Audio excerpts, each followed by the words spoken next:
or a face. Talked about the fact that you love to eat. I mean, this is. But I know, I like the stuff I eat. I like the vegetables, the fruits, the beans, the stuff I eat now. I like it. I like it. Do you call yourself a vegan now then?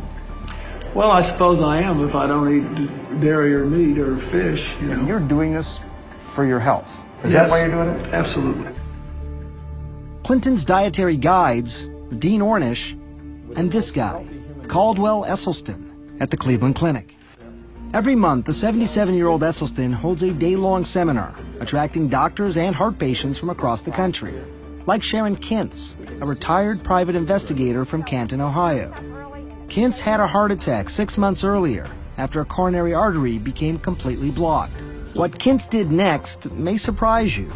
She turned the surgeon down cold, said no to open heart surgery, and decided to take a chance using food as medicine. Like President Clinton, Kintz has given up the food she loves, like butter and cheese. She's betting her life on Dr. Esselstyn's diet.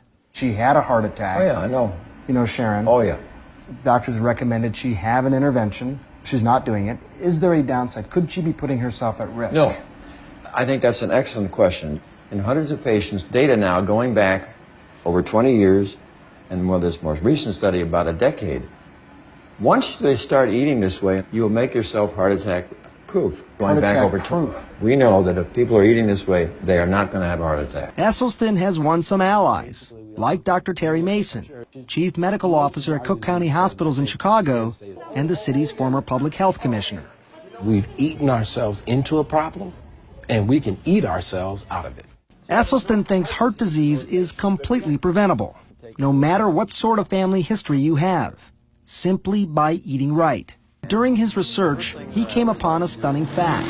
Some cultures around the world, like people living in Central Africa, Papua New Guinea Highlanders, and Tarahumara Indians in Mexico, have virtually no heart disease. None. So what can we learn from them? You have some easy-to-remember adages about how people can decide what they should or should not eat. We know what they shouldn't eat. That is oil, dairy, meat, fish, and chicken.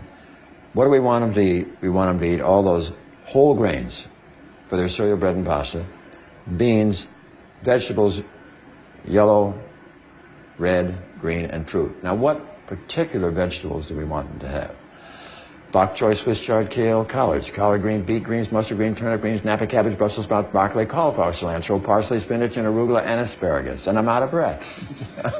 President Clinton's diet, no meat, no dairy, almost no oil, got me thinking how different what he's eating now as compared to what he used to eat, and what most of us still eat. Make a habit of high-fat, high-cholesterol meals like this, and you can physically see the beginnings of heart disease. I was curious about the science behind Dr. Esselstyn's claims, so I dug up some of these peer-reviewed journals. They're small, just a handful of patients, but the results are pretty impressive. In one study here, patients on the Esselstyn diet and cholesterol-lowering medication had no heart attacks, had no coronary events of any sort after 5 years. And 3/4 of these patients actually saw their blockages get smaller. You're not talking about just reducing your chance of heart disease. You're talking about potentially reversing heart disease. Oh, absolutely. The late wisdom is that once you develop these plaques, they're there. You're stuck with them. Try not to let them get worse. Is that faulty thinking? I think it's absolutely faulty thinking. Here's a picture Esselstyn likes to show of a heart patient with a blocked coronary artery. And here's that same patient after going on a plant-based diet. You see the way the blockage has almost disappeared? Sharon Kintz survived a heart attack a year ago after a coronary artery became completely blocked. Now she's counting on the Esselstyn diet to keep her from having another. Thankfully, your heart muscle function is normal. Kint's cardiologist, Adnan Zaidi, says, so far so good with the diet. It's a difficult sell, but those who get onto it have benefited from it without a question. Kintz is a true believer. So is former President Bill Clinton. And nowadays, they have a lot of high-powered company. All of these CEOs and former CEOs are either vegetarians or vegans. Would you call yourself healthy now?